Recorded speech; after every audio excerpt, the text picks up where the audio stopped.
Buenas tardes a todas, a todos. Es un gusto enorme que estén aquí. Es una gran ocasión, la verdad, porque digamos, es la primera presentación que hacemos de este fondo de enorme valor documental, el fondo Roberto M. Ortiz y Familia. Quisiera agradecer en primer lugar a la familia Ortiz Silva Ortiz, que están aquí presentes varios de sus representantes, porque lo estuvimos hablando recién al presentarles un poco al equipo y demás. Hay una cosa que yo creo que es muy, muy evidente aquí, que es el amor con que la familia ha preservado la documentación, el amor y el respeto que han tenido durante casi un siglo, en algunos casos más de un siglo, para preservar este enorme legado, esta cosa, digamos, tan importante que es todo lo que hace a la trayectoria pública y también incluso de un expresidente. Es bastante sorprendente, ¿no? En Estados Unidos ustedes saben que cada expresidente tiene su propio museo, su propia casa, su propia... Todo se preserva. Aquí tenemos quizá un poco más de retraso, me parece, porque eso no está tan aceptado. Son pocos los archivos de expresidentes que tenemos. Tenemos el archivo de la familia Urquiza, por ejemplo, tenemos el del presidente Roca en parte también, pero no tenemos mucho de eso. Son apenas unos casos contados. Y me parece que en un país como el nuestro es realmente clave para los historiadores contar con digamos, los documentos de una presidencia. Hicimos esto como un taller para presentar todo lo que se está trabajando en este fondo, que la verdad que yo que lo estuve siguiendo por lo menos esporádicamente, es la verdad muy, muy interesante, sobre todo para aprender en torno a todo esto. Quisiera también, en fin, decirles que desgraciadamente no pudo estar aquí el decano de la facultad, que tenía justamente una firma de un contrato muy importante hoy en este mismo horario. No quisiera extenderme demasiado, simplemente quisiera decirles de lo que he preparado acá. Eh, Esta documentación generó desde su inicio, ¿no? Gran expectativa aquí. Primero porque la presidencia de Ortiz fue realmente clave en el momento histórico en que ocurría justamente, digamos, en el mundo y en la Argentina. Ustedes saben que realmente es un parteaguas, es un momento de un antes y un después. En el mundo, en esa época, teníamos enormes tragedias, genocidios, guerras tremendas, y aquí teníamos un cambio de régimen prácticamente, en el cual el presidente Ortiz, siendo como era él un miembro de la clase política, de la clase política, intentó un cambio que realmente es una lástima que él, por razones de salud, no haya podido hacerlo, ¿sí? Gracias, Fabi. Tenemos aquí que ese momento histórico es un gran, también un gran experimento para los que hacemos historia y para los que pueden hacer contrahistoria, historia contrafáctica, es decir, ¿qué hubiera pasado si? ¿No es cierto? Ustedes saben perfectamente que realmente las circunstancias personales y y la salud del presidente Ortiz le impidieron justamente llegar a terminar ese proyecto que él tenía. Y me parece que eso es algo muy importante pensándolo en nuestra circunstancia actual, ¿no? En este momento, por suerte, todavía no tenemos una situación mundial tan grave como la que había en ese momento, pero si de algo nos sirve, si algo tenemos para que nos guíe en este mundo, es justamente la historia, ¿no? La historia nos dice qué pasó, cómo se fueron encadenando los acontecimientos para que resultara algo, ¿no? Y si uno piensa a futuro, bueno, en fin, ciertas cosas tienen en cierto sentido una respuesta, una pequeña respuesta aparte de la historia, ¿no? Em, Quiero resaltar también que en cierto sentido esto es algo así como un momento clave también para nuestra región, por así decirlo, ¿no? En el archivo hay muchos documentos que se refieren no solo a la situación europea o argentina, sino también a los países limítrofes, a todo lo que era en ese momento la Argentina para el resto de la región. La Argentina era en ese momento, tanto a nivel mundial como regional, algo mucho más importante, mucho más pesado de lo que soy. Entonces, me parece que eso también es algo que tiene en este fondo un valor fundamental. Es decir, lo que ocurría en ese momento tenía repercusión en todo el mundo y en toda la región. Me parece que eso también es algo que, en fin, hace que este valor, del valor de este fondo tenga también un impacto no solo a nivel nacional, ¿sí? Em, Creo que también es una feliz coincidencia, ¿no? Como también lo hablábamos recién, que esta valiosa documentación, esta documentación única, haya llegado al instituto en este momento. La preservación patrimonial yo creo que afortunadamente está ocupando más espacio, está generando más interés y está también teniendo la ayuda de un montón de instrumentos nuevos que hay que saber usar, que hay que llegar a entender incluso, que para mí que me formé en otra época me resulta difícil, pero que de una manera u otra nos están mostrando un camino que va a venir muy pronto y que nos va a dar unas sorpresas enormes. Esto de manejar grandes cantidades de datos a partir justamente de un documento digitalizado es algo que hace muy poco tiempo era imposible de pensarlo y ahora se puede hacer. Y a partir de ahí todos sabemos hoy en día que para lo que es digamos, la economía y la sociedad, el manejo de datos es una de las claves de todo lo que está por venir. Y me parece que en ese sentido, lo que estamos haciendo acá en el instituto es parte también de es subirnos un poco a toda esa ola.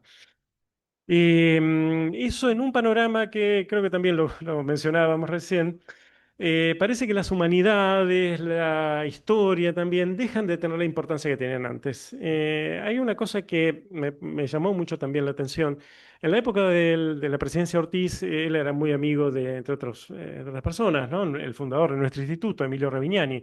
Y en ese momento la historia era clave. Se consideraba la historia que era la historia era algo fundamental porque había que construir un país, había que constituirlo, había que darle una identidad y todo eso estaba en ese momento muy presente. Y por eso la historia era importante. Y me llama la atención que ahora, quizá no tanto acá, sino en el mundo también, la historia deje de tener importancia o no tenga la misma importancia que antes. Y me parece que eso es quizá un error, quizá una cosa que se va a corregir porque la historia es lo único que tenemos para entender un poco dónde estamos parados, por todo lo que nos ha venido y por todo lo que puede llegar a pasarnos en función un poco de todo lo que sabemos que nos pasó.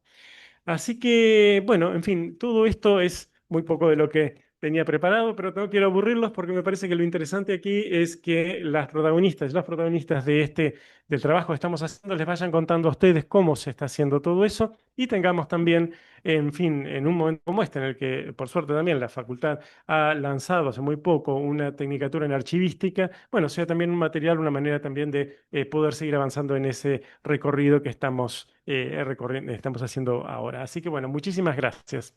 Les voy a... gracias. Vamos a ir pasando más o menos según las etapas que se trató la documentación. Es el primero la parte de conservación, luego la parte de trabajo archivístico y finalmente la digitalización. Es decir, en principio vamos a empezar con Mayumi, luego, sí, a ver, ¿cómo? Con Ignacio. Ah, perdón, cierto, está Ignacio por acá, perdón. Ignacio que fue el que logró que esto llegara acá, porque quizás fue una enorme casualidad, una gran casualidad que justamente que él fuera investigador en nuestro instituto y nos hiciera en contacto con la familia Ortiz. Y bueno, y por supuesto, creo que la generosidad que ha tenido la familia Ortiz en este sentido es realmente importantísimo, es algo que va a ser a futuro, ojalá sea algo que sea un ejemplo para mucha otra gente que, bueno, que pueda tener interés en donar este tipo de material bueno, que tienen todavía en sus casas. Entonces, primero entonces nos dará Ignacio un panorama, luego pasaremos a la parte de conservación y finalmente de conservación de tratamiento archivístico y luego a la parte de digitalización. Les agradezco mucho entonces. Vamos a darle entonces el lugar a Ignacio. Sí, por favor. Bárbaro. Bueno, ¿me escuchan bien? Sí, desde acá se escucha bien.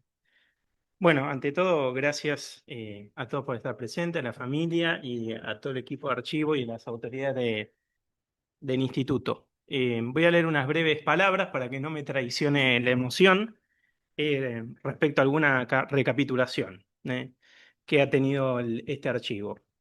El lunes 3 de mayo de 2021, del 2021 a las 17:15, recibió una misiva a mi correo electrónico personal de Alejandro Silva Ortiz, que indicaba: estimado Ignacio, hace tiempo he descubierto en Internet la serie de artículos de su autoría, en los que analiza prolijamente el periodo posterior a la Revolución del 30. Me ha interesado particularmente su tesis de doctorado y me preguntaba si existe alguna edición de la tesis y dónde puedo obtenerla. Tengo en forma digital algunas recopilaciones y debo aclararle que soy nieto del doctor Ortiz por parte de su hija mayor. Le mando un saludo cordial y agradeceré me confirme si recibió este correo.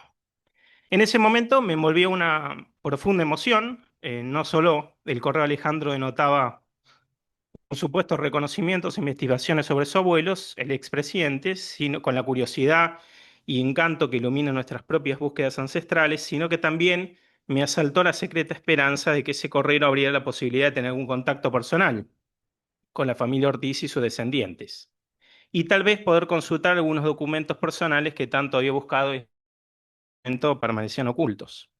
El anhelo lleva casi una década, porque desde el año 2012 una beca doctoral CONICET me había permitido investigar distintos aspectos políticos e institucionales de la política del 30, y particularmente mi tesis doctoral se centró sobre los proyectos presidenciales de Ortiz y su sucesor Ramón Castillo, una fase muy peculiar de la década del 30, envuelta en la crisis mundial, económica, política y moral alrededor de la Segunda Guerra y en momentos muy sensibles de nuestra política nacional, algo que ya comentaba Julio. Los años de becario doctoral son muy importantes, ¿no?, y preciosos en nuestra existencia y formación, y allí se concretan un arduo trabajo de archivo, lectura copiosa, temores y esperanzas de las propias investigaciones y también algunas preguntas y problemas. Fue en Ortiz que encontré una vida problema, y sin trabajar el género biográfico en mi trayectoria de investigación, la reconstrucción de su vida pública me permitió analizar su estela política, atravesada por problemas cruciales de la democracia argentina entre guerras y en particular por el liderazgo presidencial. A partir de ese correo del 2021 siguieron otros, algunas llamadas telefónicas, una entrevista personal, Café Mirantes en Josefinas, no sé si recuerdas, Alejandro, que fue un lugar de encuentro, para conversar, ¿no? Desde ese momento los encuentros con Alejandro estuvieron signados por la curiosidad mutua, la conversación, la buena conversación de distintos aspectos de historia y política de nuestro país, y por la reconstrucción de algunos momentos personales de su abuelo. También, y no puedo negarlo, por la oculta o la oculta y luego ya abierta intención y búsqueda de algunos materiales que pudiesen estar aún en manos de la familia. Sabemos que muchos de estos acervos documentales de personalidades públicas se mantuvieron y mantienen en manos privadas, y la falta de previsión de algunos de nuestros poderes públicos para asegurar esta recuperación institucional, articulada a través de un sistema nacional de archivos, generó, pese a calidad y experticia en nuestro capital humano dedicado a los archivos, una persistente desconfianza respecto a la preservación y puesta en valor de la documentación en la Argentina. El caso norteamericano es notable. Hacia 1978, hasta 1978, los presidentes estadounidenses, por ejemplo, eran dueños de sus documentos y podían decidir su destino. El intento de un expresidente norteamericano, que fue Richard Nixon, de destruir pruebas de un caso famoso, que fue el Watergate, llevó al Congreso a intervenir, y tras su renuncia, Nixon firmó un acuerdo que le otorgaba control total sobre sus archivos.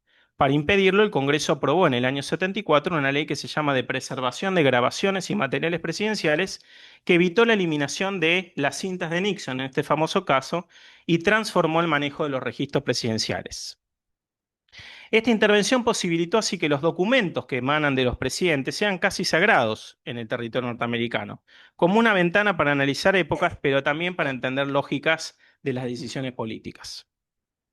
A partir de algunas conversaciones con Alejandro y luego con Noemí Goldman y Julio en el Ravignani, dos directores que mostraron profundo compromiso y vocación para que el proceso llegara a buen puerto, se posibilitó el acercamiento y la posterior donación del material. Luego otras reuniones, esta vez con Sandra Sauro, encargada del archivo hasta el año pasado, y luego del equipo que nos acompaña, con Eugenia, Mayumi y Marina, se incursionó en la búsqueda y catalogación del material que nos reúne, y también con Juan José Edgardo y Luciana, ¿no?, en el proceso de digitalización posteriormente. Debo destacar el profesionalismo y la rigurosidad con la que esta exploración también fue llevada a cabo, aún a costa de algunos retos sobre la manipulación del material, ¿no? Eso da cuenta, Alejandro, el riguroso proceso al que fuimos sometidos. Como señalábamos, en Argentina la falta de una política global vinculada a los espacios memoriales presidenciales, tanto museos como bibliotecas, así como la inestable política vinculada a la preservación de los archivos pertenecientes a presidentes, ha hecho que esta documentación disponible sea más bien una excepción y no una norma, como mencionaba Julio. Este archivo presidencial se une así a algunos de otros presidentes alojados en el Archivo General de la Nación, en la Academia Nacional de la Historia, así como en el Instituto de Itela, y constituye un acervo presidencial de envergadura y completud, junto a los de presidentes del periodo, para mencionar algunos casos, Roque Sáenz Peña, Marcelo Torcuato Alvear y Agustín P. Justo. Así que estamos frente a un hecho, diría, histórico, verdaderamente. El fondo, como van a mencionar, incluye correspondencia, algunos documentos, algo que van a detallar con cierto detalle el equipo de archivo, así que no me voy a detener con esto, y básicamente alberga numerosos testimonios posteriores, ¿no? Que dan cuenta de una construcción de la memoria pública como hombre de Estado.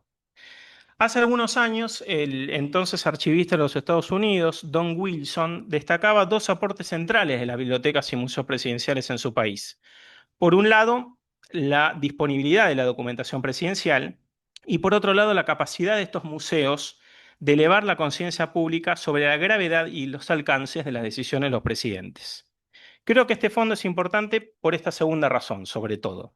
Primero, porque permitirá a los investigadores que lo consulten construir la trayectoria de un presidente argentino, pero más ampliamente permitirá problematizar la vida de los políticos como él, que fueron claves en la política de masas en Argentina, ¿no? Entre la primera democratización del 12 y el advenimiento del peronismo.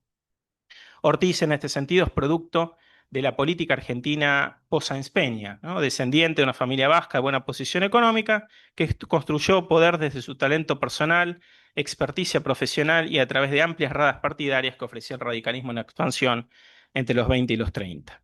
Segundo, el fondo permitirá echar luz sobre las decisiones presidenciales y los conflictos institucionales acaecidos en su presidencia. No solo por la documentación aquí reunida permite la construcción de un hombre público, sus acciones y sus palabras en el camino sinuoso a la presidencia, sino porque brindan información sobre los contextos en los cuales los hombres del poder toman decisiones difíciles. Así las fuentes nos acercan lo más posible, muchas veces con sombras, a la posibilidad de reponer la contingencia que rodea los acontecimientos. Como ha señalado un importante politólogo, Stephen Schonorek, en un libro clásico que es La política que los presidentes hacen, los presidentes siempre son agentes de transformación, más en Argentina, y ocupan un espacio en los tiempos de la historia política nacional. Aún con las limitaciones del material disponible, y este archivo brinda informaciones más amplias sobre actores y contextos en los cuales los presidentes toman estas acciones en horas oscuras del poder. Finalmente, cierro con una nota personalísima.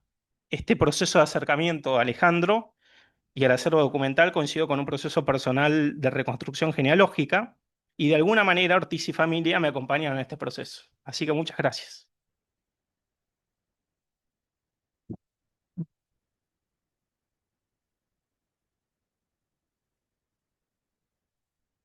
Pasamos entonces, le damos la palabra bien, bárbaro, a las tres, perfecto. Recuerden tener esto cerca.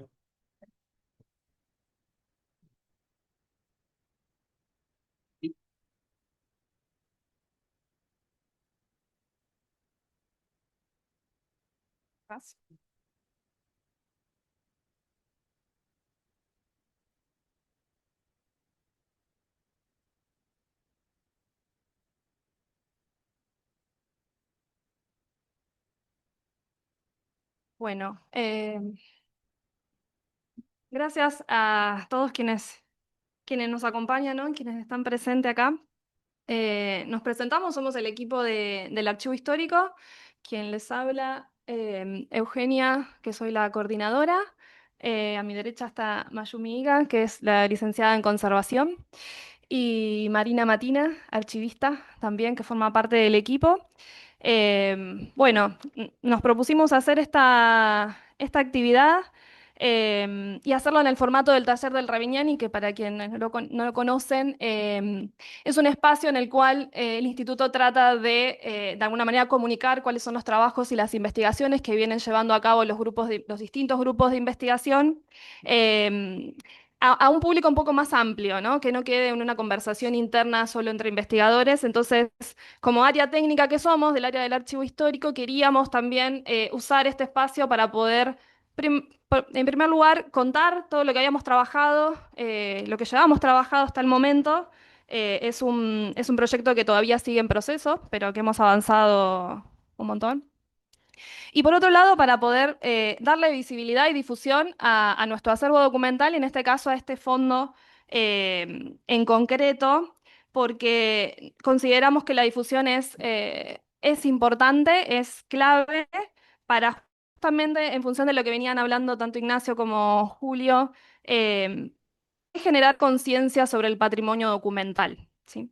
Los archivos son herramientas de la sociedad para poder acceder a la información en formato documento, ¿sí? Así como las bibliotecas también brindan acceso a la información con libros, los archivos lo hacemos a través de los documentos históricos.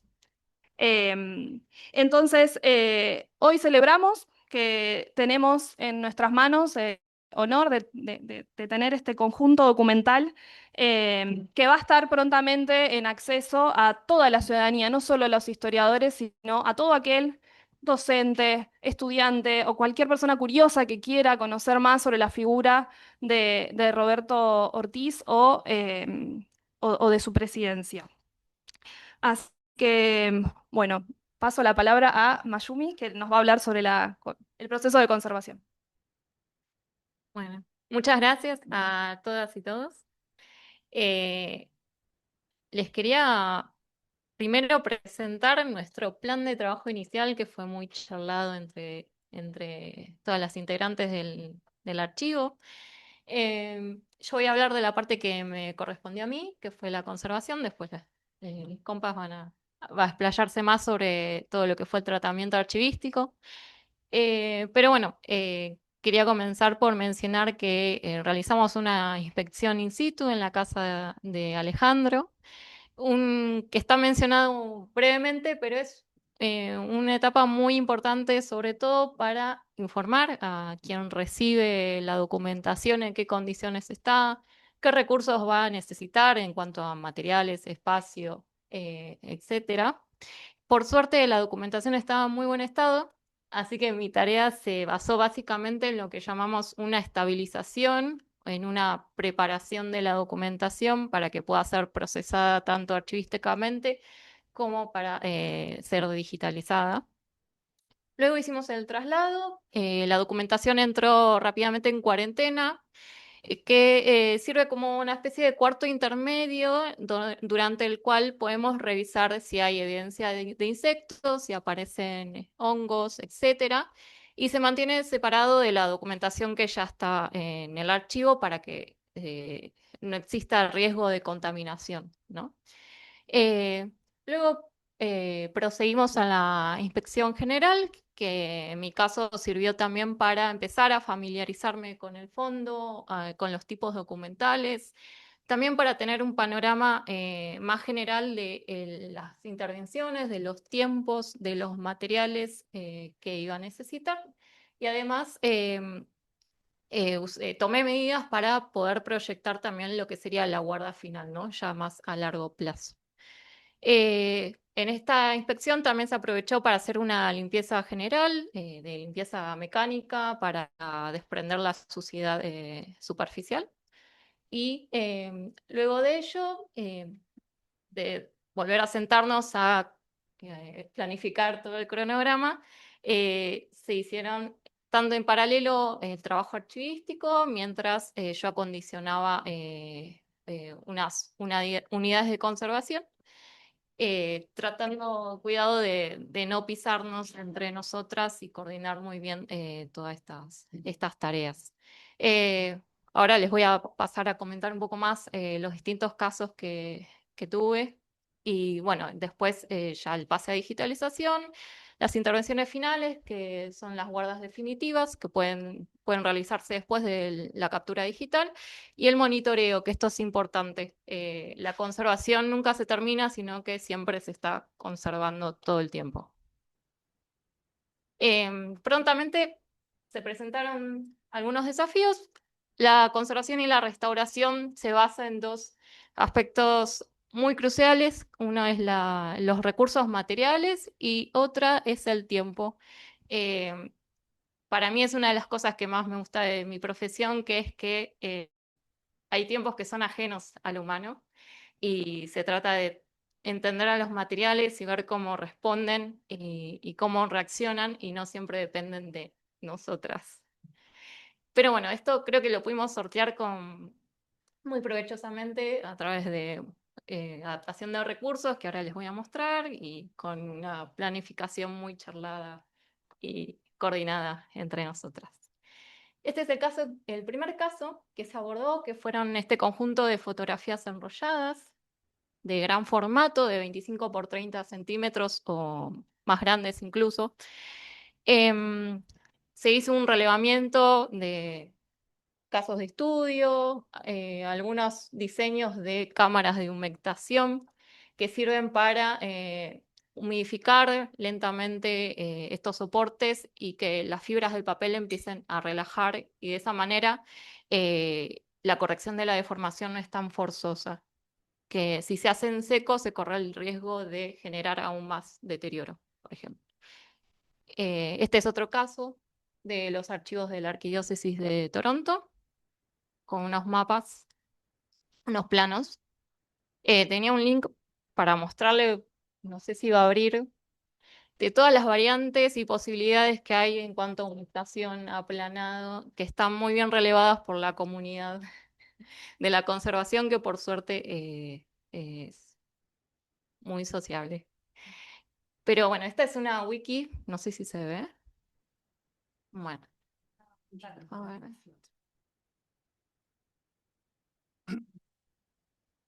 Bueno, les comento, es una wiki colaborativa donde cualquier conservador o restaurador puede contribuir y comentar sus experiencias en cuanto a diferentes procesos e intervenciones. Y sirve muchísimo para todo lo que es, tiene muchos tips, observaciones y demás. No sé si se ve, ahí está. Bueno, acá lo que hicimos fue una adaptación. Primero pensar bueno, que necesitaba una fuente de humedad, una rejilla donde apoyar los documentos y algo que sirva para hacer una especie de ambiente más o menos cerrado que pudiera reemplazar a esos sistemas un poco más sofisticados que hemos relevado. Estas fotografías se hicieron en 2 tandas de no más de 2 horas de humectación, porque se corre el riesgo también de generar hongos, así que el tiempo también fue controlado. Y bueno, fue el resultado de las fotos aplanadas. Se relevó cada proceso, se tomó nota de la cantidad de tiempo de humectación, cuántos días se aplanó y alguna que otra observación también. Y estas son las guardas que se hicieron también a medida para las fotografías de gran formato, que tienen su sobre individual y cada carpeta mantiene el conjunto de cada rollo de fotos. El segundo caso fueron las fotografías con esta deformación planar. Se eligió aplanarlas sobre todo porque pensando en que iban a pasar a digitalización y se iban a escanear en cama plana, eso también implica un trabajo de fuerza física que quizás podría llegar a provocar algún deterioro. Entonces se decidió hacer una selección por la cantidad de fotografías. Era bastante extenso el trabajo, así que se hizo una selección de aquellas más deformadas. También se hizo un relevamiento de algunos casos. Este lo tomé porque tenía una deformación muy similar a las que presentaban, que es de la Universidad de Cincinnati.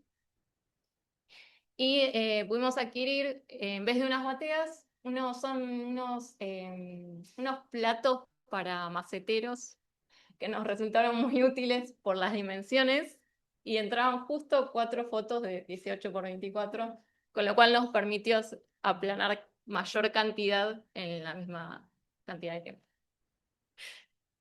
Bueno, este es un videito rápido de cómo se van relajando las fibras y aplanando. Estas son 1 hora y media más o menos de humectación. y bueno, después se van apilando, intercalando con papel secante, y también se registró cada fotografía con la asignatura topográfica que le pusieron mis compañeras, que resultó muy útil para poder hacer todos esos procesos. Y en esta etapa también se aprovecha para hacer corrección de roturas, de pliegues, de deformaciones. Se aprovecha el aplanado para poder realizar todas esas intervenciones. Y después, por último, pensando en una guarda apta para fotografías, que tiene una serie de requerimientos especiales, por ejemplo, el uso de materiales libres de ácido y libres de adhesivos. Existen dos grandes normas internacionales que regulan todo lo que es materiales aptos para el embalaje de fotografías. Por otro lado, necesitábamos un diseño que facilite la manipulación, minimice ciertos deterioros, y por otro lado también que respete el orden original de los documentos, que también fue un desafío con ciertas cosas. Este es un ejemplo de la norma, la ISO 18902, donde explica más o menos los deterioros que pueden surgir a partir de materiales no aptos para la guarda de fotografías, ¿no?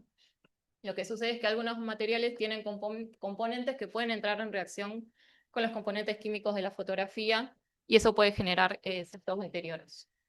Bueno, en Argentina los papeles con esta norma no se consiguen, pero hay un caso muy interesante y que entiendo que es pionero en la región del uso de papel de grado médico que se usa para la esterilización, para el embalaje de insumos médicos de esterilización, que es el papel Tropac.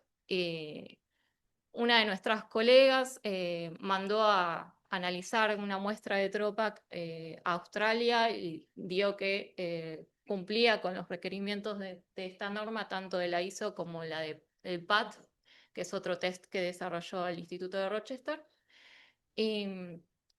Y bueno, si bien no garantiza que todos los lotes pasen la norma, sí el Tropac está regulado por una norma IRAM que nos da cierta seguridad de que bueno, está estandarizada su fabricación. Se realizaron sobres de guarda primaria, que es la primera barrera y por lo tanto es muy importante para impedir el ingreso de polvo.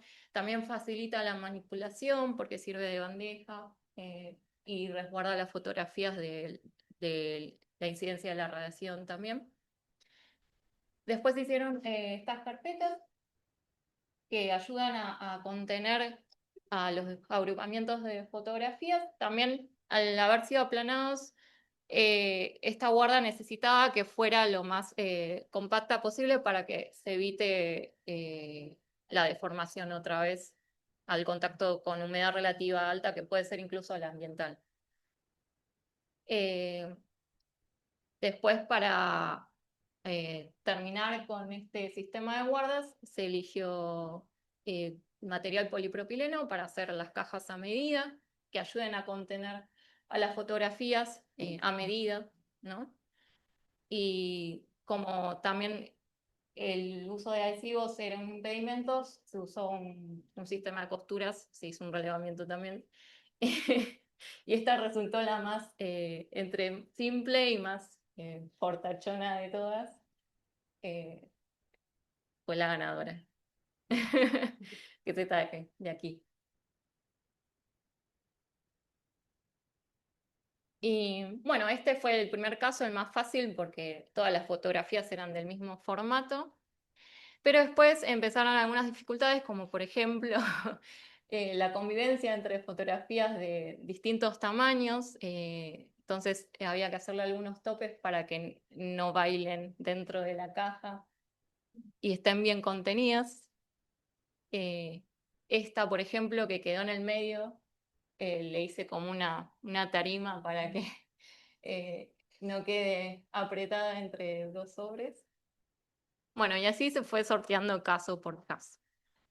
Y hasta ahora lo que hemos logrado hacer es estabilizar las fotografías enrolladas. De las fotografías deformadas, ya más de 380 fotografías, y estamos terminando con las cajas.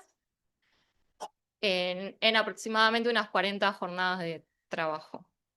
Y bueno, nos queda terminar con estas fotografías, que son las últimas, realizar el aplanado de los diarios, que están plegados en 4 o en incluso más pliegues. Algo que no agregué, que fue la restauración del álbum de afiches también, que después las chicas les van a mostrar un poco más. Después, bueno, la confección de las guardas finales de la documentación en papel y el monitoreo constante, como les comentaba, era uno de los aspectos importantes de la conservación, que nunca se termina de conservar. Y bueno, eso es básicamente.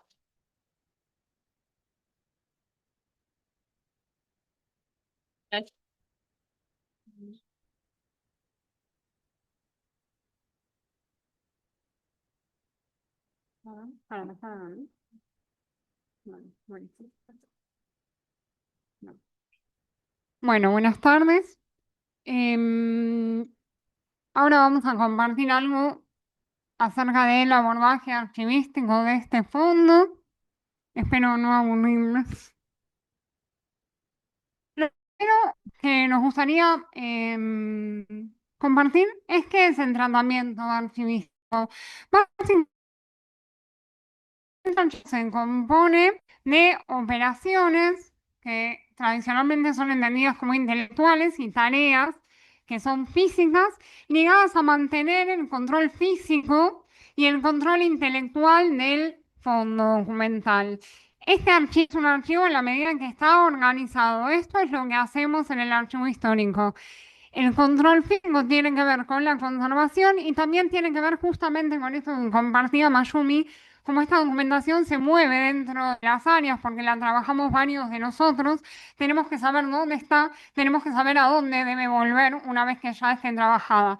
El control intelectual tiene que ver con la reconstrucción de contextos. Y ahí paso al siguiente punto: ¿para qué sirve hacer un tratamiento archivístico? Sirve porque los archivistas no ofrecen piezas individuales, ofrecemos conjuntos documentales, piezas en contexto. Nos interesa toda la documentación que Ortiz produjo, por ejemplo, en su función como de Obras Públicas, en su función como ministro de Hacienda, como presidente, en función de qué actividades dentro de esas actividades mayores se generaron ciertos conjuntos documentales. De esta manera lo que hacemos es ofrecer estos contextos junto a los documentos para facilitar el acceso a los documentos, para quienes vienen a buscar, por ejemplo, documentación de la presidencia de Ortiz, puedan esa documentación y no necesiten revisar todo el fondo documental y pasar por documentos que tal vez no son su prioridad, o puedan establecer sus prioridades en la consulta. Esta tarea la desarrollamos en colaboración con otras áreas del instituto. Es un trabajo interdisciplinario. Primero está involucrada, por supuesto, la dirección y la secretaría en lo que tiene que ver con toda la gestión del ingreso y la continuidad de la custodia de este fondo. También trabajamos en el archivo, lo que tiene que ver con la conservación y con el tratamiento archivístico. Nuestros colegas del Proyecto Patrimonio Histórico se ocupan de la digitalización y de mucho más, porque tenemos mucho trabajo juntos y discusiones muy fructíferas que ojalá sigan mucho tiempo. Y finalmente nuestros compañeros de comunicación son los que trabajan en la difusión de estos documentos del fondo y de nuestro trabajo. Este proyecto tiene varias etapas, acá están listadas, ahora vamos a hablar un poquito más en detalle. La primera de ellas tiene que ver con el diagnóstico. Este diagnóstico se produce en el momento en el que se prepara la donación. Como ya comentó Mayumi, ya comentó Ignacio, fuimos varias veces al domicilio de Alejandro a relevar el inventario que la familia había realizado de este fondo. Felizmente que hubiese un inventario, además de ser lo que corresponde, es algo que para nosotros es un plafón para trabajar, más allá del control inicial. A nosotros nos permite profundizar luego sobre ese inventario. Además, Alejandro nos asistió mucho en ese momento, nos brindó mucho contexto sobre algunos documentos en relación a nuestras preguntas o sobre lo que íbamos viendo a medida que relevábamos, tomamos nota de todo eso, toda esa información es oro para nosotros. También elaboramos un modelo de acuerdo que fuese coherente desde el punto de vista archivístico, un modelo de acuerdo de donación para asesorar a la dirección, independientemente del asesoramiento legal. Y finalmente la documentación se trasladó al instituto e ingresó en la cuarentena que Mayumi ya les describió. No me voy a cansar de decir que estos dos trabajos están imbricados, los separamos a fines explicativos, pero se producen en simultáneo. La siguiente etapa tiene que ver con la identificación. Ya comenzamos a hacerla cuando empezamos el relevamiento del fondo. Para nosotros poder saber con qué estamos trabajando, necesitamos hacer una investigación que es bibliográfica, que es hemerográfica, que es normativa, sobre quiénes produjeron los documentos, por qué produjeron los documentos, qué documentos produjeron. Para eso se hicieron relevamientos de comunicaciones. Un voluntario, Tomás Mesples, relevó parte de Caras sin Caretas, identificando todas las noticias en las que aparecía Ortiz e identificando específicamente en dónde aparecían fotografías, porque después nosotros usamos eso como insumo para identificar nosotros las fotografías del fondo. Se relevaron el hogar, crítica y bibliografía. A partir de esto, se elaboró una primera clasificación del fondo, se evaluó la clasificación que el fondo ya traía, porque la documentación ingresa con un orden y en muchos casos ingresa con un orden que tiene una coherencia. Intentamos respetar completamente ese orden y seguir algo de esa coherencia en la elaboración de nuestro primer producto, que es el cuadro de clasificación, que es un mapa de todo el archivo que nos permite saber precisamente quiénes son los productores, es decir, quiénes crearon y quiénes recibieron los documentos. Recordemos que en este caso el productor principal es Ortiz, pero no es el único. También está María Luisa, por ejemplo, María Luisa Iribarne. María Luisa para nosotros que la tratamos más frecuentemente acá en sus documentos. Y a partir de esto se elabora un primer cuadro de clasificación. Este primer mapa es preliminar, lo vamos a ir corrigiendo a medida que vamos relevando con mayor detalle la documentación. Además, la identificación incluye tareas que son más puntuales. Para poder poner una asignatura topográfica, nosotros tenemos que saber dónde empieza y dónde termina cada documento. Esto parece muy fácil para algunos documentos, en otros casos no es tan fácil. Sobre todo cuando hay apuntes, cuando hay documentos que no están tan... no tienen principio y final tan claramente delimitados, no están tan conformados, son borradores, por ejemplo. Entonces, la identificación implica precisamente saber cuáles son los documentos, quiénes los produjeron y dónde empiezan, dónde terminan.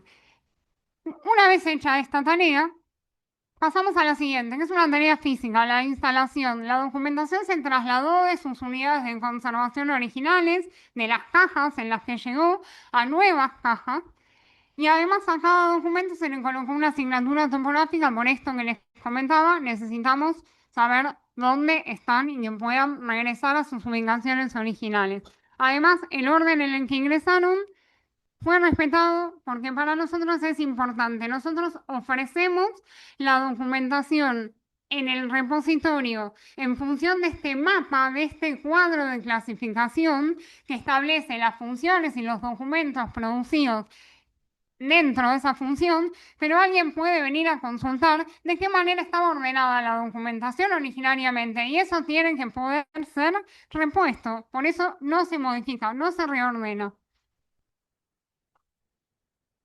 Acá estamos viendo algunas imágenes del recambio de cajas y de la colocación de asignaturas. Está nuestra coordinadora.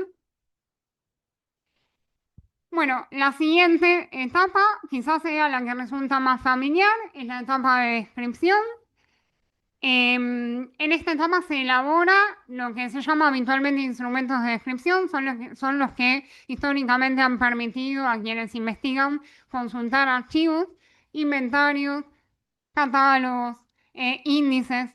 En este caso, nosotros elaboramos un modelo de inventario. El modelo de inventario es un inventario que sirve para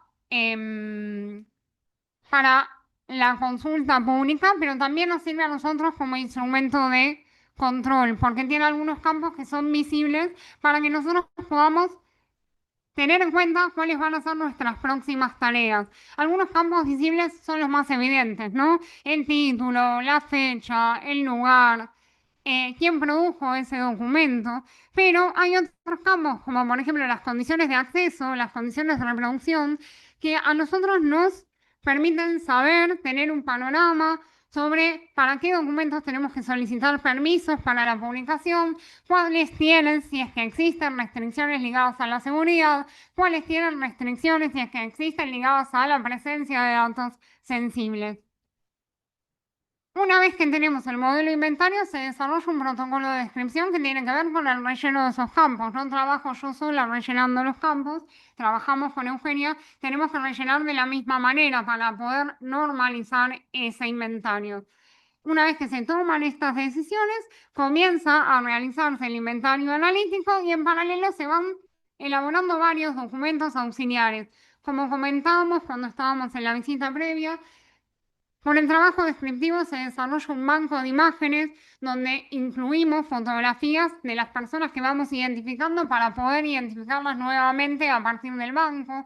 Tenemos listados de palabras claves temáticas, listados de nombres de personas normalizados, de nombres de instituciones normalizados, cronología, todo lo que nos sirve para poder contextualizar mejor a la hora de describir. Y al describir lo que hacemos es precisamente elaborar estas representaciones, estos metadatos que acompañan a la digitalización, al objeto digital en el repositorio. La descripción que ustedes ven en el repositorio, en un catálogo, junto a la imagen del documento, es fruto de este producto, de este trabajo de descripción, es el producto de este trabajo.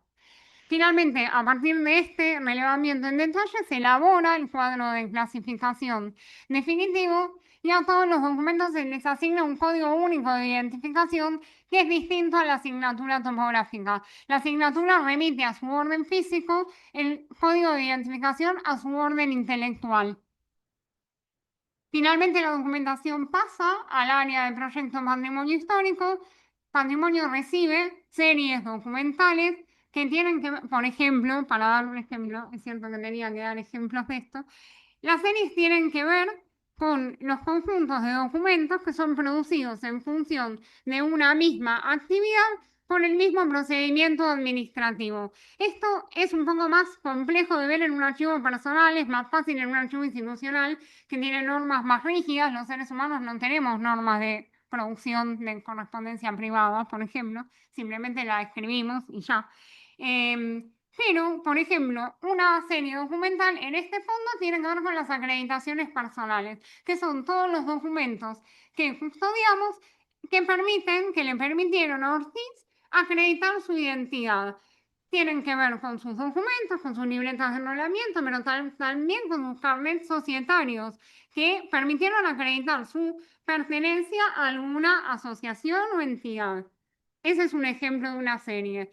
Tienen que ver con la misma actividad, acreditación de identidad, y en este caso es más difícil el procedimiento administrativo, es más fácil en una institución, por ejemplo.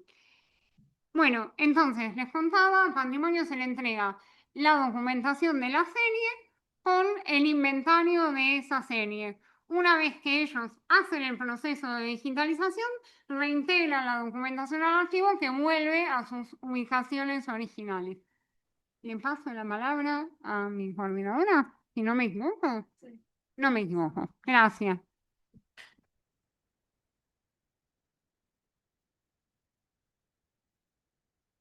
Bien, para finalizar, ¿cuáles son las tareas planificadas que nos restan? En primer lugar, bueno, finalizar este inventario del cual habló Marina y la normalización del mismo, es decir, poder estandarizar, más allá de que teníamos este protocolo de cómo ir armando este Excel, bueno, revisarlo y que efectivamente todos los campos queden, digamos, elaborados de forma consistente. Y también la normalización de los descriptores, que serían como las etiquetas, ¿no? Como las redes sociales, los hashtags, digamos, esos son para nosotros descriptores, palabras claves que le van a permitir a los usuarios poder acceder a los documentos. En segundo lugar, analizar las condiciones de acceso y reproducción, de nuevo, ver si la documentación va a necesitar algún permiso para poder ser reproducida, para poder acceder. Esa es la tarea también que nos resta. Sistematizar las descripciones generales, es decir, poder hacer una descripción a nivel de fondo y de cada una de sus agrupaciones y de niveles inferiores, porque acá estamos hablando de documento por documento, pero necesitamos también hacer una descripción para como un primer pantallazo general para el usuario para saber qué hay acá en este fondo documental. También el control de los registros, esto cuando se suba al repositorio nosotros hacemos un control de calidad para chequear si efectivamente esas fotografías se ven bien, si los datos están bien, si se puede consultar, si, bueno, etcétera. Esa es una tarea que siempre hacemos junto con Patrimonio Histórico. Y como todo instrumento de descripción, está sujeto siempre a actualizaciones constantes. Es decir, que vamos a ir haciendo algunas modificaciones en tanto vemos que se pueden mejorar, ¿no?, las descripciones. Bien, ¿cuáles son los tipos documentales algunos tipos documentales que están presentes en el fondo? Tenemos correspondencia, en este caso es un borrador de carta, un fragmento del borrador de carta de Roberto M. Ortiz a Julio Argentino Roca Hijo, donde comunica la recepción en la que se informa su proclamación como presidente electo, pero hay correspondencia también que no solamente está dirigida a, al expresidente, sino también a familiares como Leopoldo Emilio Silva, a Lucio Ezequiel Silva, sobre temas muy diversos, sobre, por ejemplo, los temas de salud del expresidente. Tenemos correspondencia enviada por otros presidentes de otros países y correspondencias con adjuntos, donde, por ejemplo, se comentan situaciones concretas de algunas provincias. Otro de los tipos documentales son estos álbumes de recortes de prensa referidos al estado de salud y fallecimiento de Roberto M. Ortiz y también sobre la renuncia y los homenajes post-mortem. Son dos álbumes. Y también en el resto del fondo también hay recortes de prensa sueltos, que no están agrupados temáticamente como estos, que tienen que ver referidos a la figura tanto de Roberto como de María Luisa y de algunos eventos concretos. Bien, otros tipos de documentales que nos gustaron mucho son los menús de comida de los eventos como presidente a las distintas a visitas o eventos, y también hay programas de actos y de visitas, son como los protocolos. Así que este es otro que es muy interesante saber qué se comía. Bien, esta es una de los tipos documentales más abundantes dentro del fondo, que son las fotografías. Aproximadamente son 1100 fotografías, son un montón. Son muy diversas. Por ejemplo, bueno, hemos planteado, como hablaba Marina, de las series, de qué actividades llevan a producir estas fotografías. Bueno, tuvimos largas discusiones y conversaciones. Todo fue muy discutido y muy discutido, pero bien, digo, dialogado. Para poder como precisar, imagínense que 1100 fotografías, no podemos darle a una persona 1100 fotografías, tenemos que tratar de darle un orden a eso, un esclarecimiento, y entonces reconocimos algunas series, como por ejemplo las fotografías de la campaña electoral de 1937, actos protocolares, como por ejemplo la transmisión del mando, que son, si mal no recuerdo, las fotografías que están enrolladas, algunas de esas son de ahí y hay otras. De eventos militares, por ejemplo, banquetes y homenajes, comunicaciones radiales, que creo que hoy llegamos a ver una. Actividades como expresidente son los registros fotográficos entre su renuncia y su fallecimiento, y fotografías familiares. Bien, y tenemos este otro tipo documental que es este álbum de afiches, que son los afiches de la campaña presidencial de 1937. Es un obsequio de la compañía impresora argentina, o sea, de la imprenta, que imprimió todos estos afiches y distintos documentos que se usaron para la campaña. Es un obsequio a María Luisa Iribarne. Vamos a mostrar uno. Este es uno de ellos, pero son aproximadamente entre 60 y 70 afiches de tamaños muy variados, pero la mayoría, el más grande tiene 80 centímetros, o sea, casi 1 metro por 1,20. Imagínense que está plegado en un tamaño de esta computadora, un poquito más ancho. Y además hay, si mal no recuerdo, hay otros tipos volantes y otras piezas gráficas. Es un material muy, muy interesante. Hermoso, sí, estéticamente es precioso. Bien, como conclusión queríamos cerrar bueno, justamente algunas ideas como de cierre. Esto que estuvimos contando, ahora igual llega la parte de patrimonio histórico, pero cuando empezamos a trabajar con este fondo documental, construimos un flujo de trabajo que entró en funcionamiento y la verdad es que salió bien, acorde a lo planificado y que eso es mucho decir. Llegamos a esta fecha con lo que creíamos que podíamos llegar, con las descripciones, con el inicio de la digitalización, con el tratamiento que realizó Mayumi, que les estuvo contando hasta donde pensábamos que íbamos a llegar. Así que en ese sentido estamos muy contentas. En segundo lugar, que nos resultó clave el compromiso y la participación de Alejandro, saber que podíamos contar con él, que hemos tenido comunicación, les hemos hecho preguntas, así también como Ignacio, que siempre estuvo dispuesto incluso a venir a hacer reconocimiento de fotografías cuando estábamos ahí en ese proceso. Quiero también aprovechar para que está presente entre nosotras Sandra Sauro, que fue nuestra ex coordinadora el año pasado, pero que también formó parte del proceso de este trabajo, cuando fue las visitas que hicimos a la casa de Alejandro y todo el proceso de donación, en el cual también trabajó Sandra hace exactamente 1 año. Gracias, Sandra. Eh, y bien, los desafíos que tenemos que tuvimos y que tenemos. Tuvimos el reconocimiento de las series, hablamos mucho de las series porque realmente nos trajeron muchos. Es muy problemático en un fondo personal hablar de justamente cuáles son las actividades que producen documentación y poder reconocerlas. En una institución eso es mucho más sencillo. La descripción de las fotografías también, armar ese protocolo de descripción de fotografías, ponernos de acuerdo sobre cuál era la mejor metodología para hacerlo. La evaluación de los permisos para publicarlo digitalizado, eso es una tarea que viene ahora. El tratamiento y la digitalización del álbum de afiches, este último que les estuve enseñando, porque, como les decía, no son pocos, son entre 60 y 70 afiches de la campaña electoral que tienen una dimensión considerable, que están pegados a ese álbum y que para digitalizarlo tenemos que garantizar tener la mejor cara de ese documento. O sea, ese documento tiene que estar impecable, porque esa es la imagen que se va a consultar.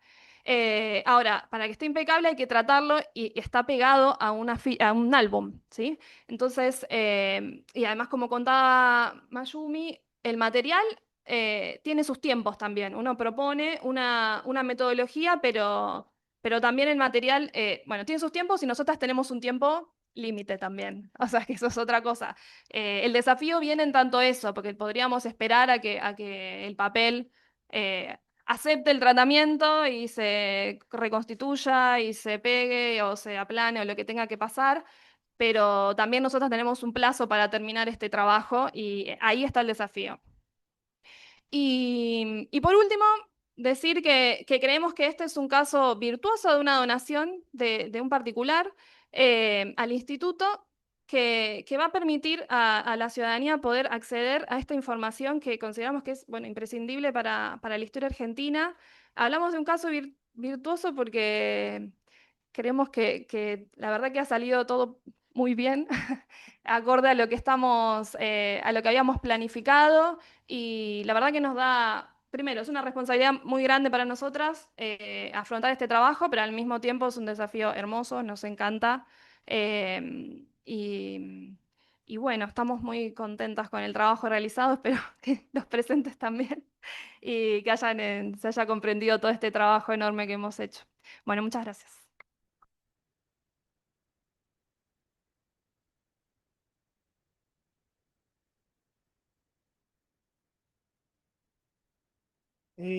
Bueno, puedo comenzar agradeciendo a todos, a los que están aquí, a los que están en la distancia y particularmente a los integrantes de la familia Ortiz, cuya presencia valoramos particularmente. Yo soy el coordinador del equipo de Patrimonio Histórico, que integra también mi colega Eduardo Riera y Luciana Marrero, que es la especialista en fotografía, que en estos momentos, por un problema familiar, no nos acompaña. El proyecto, desde hace más de 20 años, trabaja en la digitalización y puesta en consulta de documentos de interés histórico en el instituto. Es el área de digitalización del instituto y buena parte del material digitalizado a lo largo de estos años está disponible para su consulta en el repositorio digital de la Universidad de Buenos Aires y se accede también desde la web del instituto. Lo que quiero compartir con ustedes hoy es la parte que nos toca en este trabajo de asegurar el futuro de este valioso patrimonio y la puesta en valor del Fondo Documental Roberto Marcelino Ortiz. Voy a centrarme en dos aspectos que me parecen esenciales.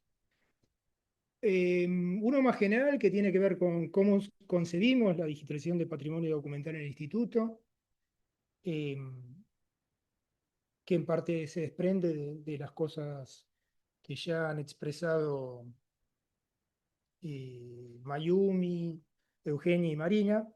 Y por otro lado, cuál es la metodología de trabajo que estamos implementando en la digitalización de este fondo. Respecto a lo primero, empiezo por señalar que la digitalización, como se habrán dado cuenta, nunca es el punto de partida, sino la culminación de una serie de tareas, una serie de intervenciones sobre las cuales han hablado quienes me han precedido. Son esas intervenciones las que nos permiten encarar las tareas de digitalización con seguridad y eficiencia. En consecuencia, pensamos que la digitalización de patrimonio documental no es una tarea aislada, sino un proceso sinérgico donde 4 campos se retroalimentan y potencian mutuamente. El punto de partida suele ser siempre la necesidad del investigador, sobre todo en estos tiempos, que quiere acceder a sus fuentes en formato digital. Este impulso inicial, no siempre, pero debería activar un vínculo virtuoso. Para digitalizar es esencial la activación archivística que identifica los documentos, los organiza, los ordena, genera metadatos, todo eso que hablaron mis compañeras. Y por otro lado, el trabajo de conservación que estabiliza los materiales para que pueda avanzarse en una captura segura. El resultado de esta interacción continua es la transformación del fondo en un recurso accesible, protegido y con proyección de futuro. Si tuviéramos que resumir las contribuciones de este proceso en relación a la preservación del fondo, podría mencionar lo siguiente: la protección del original, limitamos la manipulación física, cuidando lo tangible a través del recurso digital, preservamos a futuro, es decir, garantizamos la salvaguarda del material mediante réplicas de alta calidad, la posibilidad de obtener descripciones que funcionan como mapas detallados, todo eso que se recoge a través de la intervención archivística, por lo menos parte, de modo que a partir del trabajo archivístico uno dispone de herramientas de descubrimiento, de posibilidades de recuperar información, de cruzar documentos, de una manera que beneficia directamente a las actividades de investigación. Y por último, un aspecto importante de la contribución tiene que ver con la difusión y democratización. Abrimos el patrimonio, eliminando barreras y universalizando su acceso. Dicho esto, sobre algo así como la filosofía con la que encaramos la digitalización, digamos, no como algo aislado, no como una mera reproducción o un mero sacar fotos de los documentos. Paso a detallar un poco la metodología, las líneas generales de la metodología con la que encaramos la digitalización de este fondo. El objetivo es transformar el fondo en un legado perdurable, inteligente, abierto, que pueda ser comprendido y procesado por humanos y máquinas. Esto exige una metodología que debería ser rigurosa. Como dije, no se trata de tomar fotos, sino aplicar algo que podría entenderse como una cadena de valor digital. ¿Qué es lo que se pretende graficar en la diapo siguiente? Una cadena conformada por 5 eslabones, que constituyen las fases de nuestro trabajo. La captura, el desarrollo de controles de calidad sobre las imágenes producidas, sea con cámara fotográfica o escáner, la asignación de metadatos a esas imágenes, y finalmente la preservación y la difusión. El primer eslabón, siguiente, es la captura. Lo que buscamos aquí es obtener reproducciones de calidad, priorizando la seguridad de los originales. Algo de esto les comenté cuando estuvieron en nuestra oficina. Utilizamos escáneres de gama plana para documentos sueltos y materiales estables, y en tanto que para materiales encuadernados, sea manuscritos impresos, materiales frágiles, utilizamos cámaras fotográficas que minimizan el estrés sobre el documento físico. Por otro lado, cada pieza se manipula siguiendo protocolos de conservación aportados por nuestra conservadora, uso de guantes, limpieza de superficies, porque somos conscientes de que estamos trabajando con objetos únicos, ¿no? sobre los cuales hay que preservar. El segundo eslabón constituye el control de calidad. Es, si se quiere, el garante del proyecto. Este control es un proceso cíclico que incluye auditorías antes y después de la captura. Aplicamos estándares técnicos aceptados en la preservación digital, capturas con una resolución mínima de 400 dpi, formatos TIFF sin compresión para las imágenes de guardia, iluminación neutra. Esperamos también contar el año próximo, con cartas de color y calibrador de monitor para testear la fidelidad cromática de nuestras imágenes respecto a los originales. Este rigor metodológico garantiza la calidad del recurso digital que se pondrá en consulta.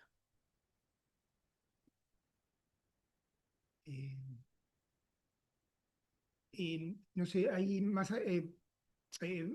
había unas imágenes de los procedimientos de captura, no sé si las vieron. Si la imagen es el documento, los metadatos serían algo así como el alma que les otorga sentido. Por un lado, los archivistas nos proveen de metadatos descriptivos, información que responde a preguntas como quién es el autor o productor de este documento, qué contiene, de dónde procede, cómo se inscribe en una jerarquía documental. Esta capa de información convierte un archivo digital en un recurso inteligente, buscable y utilizable. Por otro lado, nosotros, el área de digitalización, genera metadatos técnicos en los que se da cuenta que de el dispositivo con el que se digitalizó el documento, la resolución a la que se lo hizo, el formato, el tamaño, los software los programas que fueron utilizados para el procesamiento de estas imágenes. Estos datos son esenciales para lo que tiene que ver con la gestión y la preservación a largo plazo de los objetos digitales. Esto es, para que vengan después de nosotros, dentro de 10, 20 años, se encuentren con este archivo digital y sepan, bueno, cómo fue creado, qué transformaciones sufrió, con qué herramientas. Eso es algo que también asegura la perdurabilidad del recurso en el largo plazo. Pasando a la preservación implica tomar recaudos para que nuestros objetos digitales sobrevivan en un mundo tecnológicamente cambiante y frente a posibles percances. Nuestra tarea de preservación tiene tres pilares, por decirlo así. Por un lado, formatos de archivo duraderos, eh, algo de eso mencioné, archivos maestros en TIFF, un estándar internacional de guarda de imágenes para el largo plazo, que nos asegura la posibilidad de que esos archivos puedan ser leídos por los sistemas informáticos en el futuro. Estrategias de almacenamiento y backups. En ese sentido,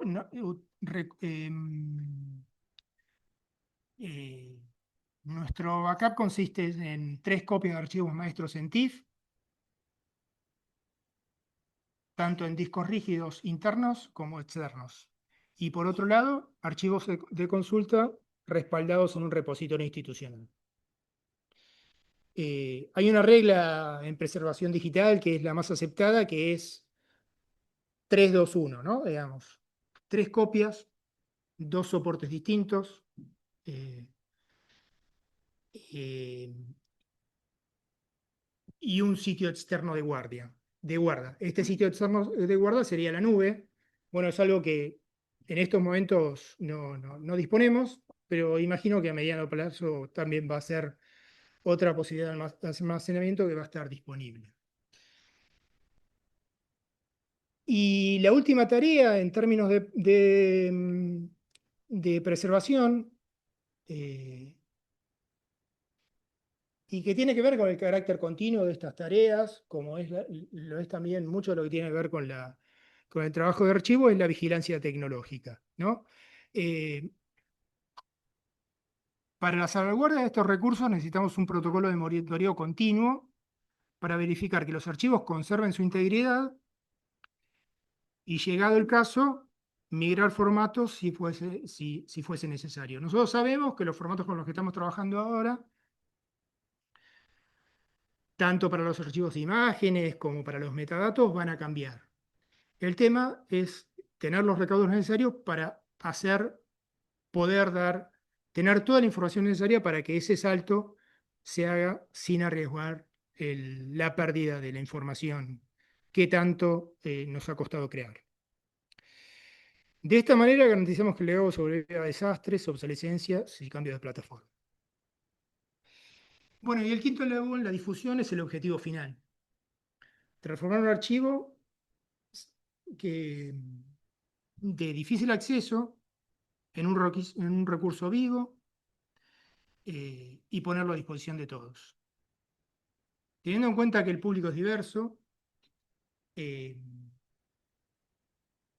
la difusión las modalidades de difusión que contemplamos son diferentes. Es decir, tenemos presente la necesidad de que los usuarios van a usar de modo diverso el fondo una vez digitalizado.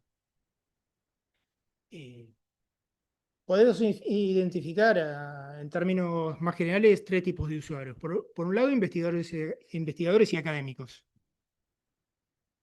Para ellos dispondrán de un portal web especializado con herramientas de búsqueda avanzada que permitirá filtrar por metadatos, cruzar documentos, descargar materiales de estudio de alta resolución. Y para ello contamos con el repositorio digital de la universidad. Para el público general y el uso en educación, la idea es crear micrositios, exposiciones virtuales temáticas con narrativas accesibles y utilizar el fondo para desarrollar líneas de tiempo interactivas y materiales descargables para el uso en el aula. Esto es haciendo que la historia de alguna manera cobre vida. Y finalmente, en términos de memoria colectiva, todo el material, salvo aquel cuya difusión requiera limitaciones por reserva de derechos, propiedad, protección de datos sensibles, algo de lo que ha comentado Marina. Será de acceso público, estará disponible bajo licencias abiertas para fomentar su uso y su utilización en proyectos culturales y educativos. Para ir terminando, me gustaría enfatizar algo que comenté al comienzo y que, bueno, también mencionaron los colegas, ¿no? Digamos, la idea de un legado que se construye colectivamente. Digamos, pretende capturar una de las esencias de nuestro enfoque de la digitalización y de la relación de la puesta en valor del patrimonio documental. El proyecto es, ante todo, una convergencia de saberes que articula la conservación física, la organización archivística y la transformación digital. Con este enfoque integral estamos sentando las bases, tanto tecnológicas como metodológicas, para un doble objetivo: blindar, por decirlo de alguna manera, la permanencia de este legado y al mismo tiempo convertirlo en un recurso disponible al servicio de todos. Y bueno, yo cierro de la misma manera que han cerrado mis colegas y Julio también, ¿no? Digamos, un agradecimiento enorme a la familia por confiar en el instituto para donar este material, ¿no? Digamos, este proyecto es posible gracias a su generosidad y la visión de futuro que hay en ese gesto. Y eso es un gesto que nos compromete a nosotros, también a la universidad, para que, bueno, esta, esta memoria continúe viva, protegida y accesible para nuevas generaciones. Así que, bueno, gracias. Y gracias por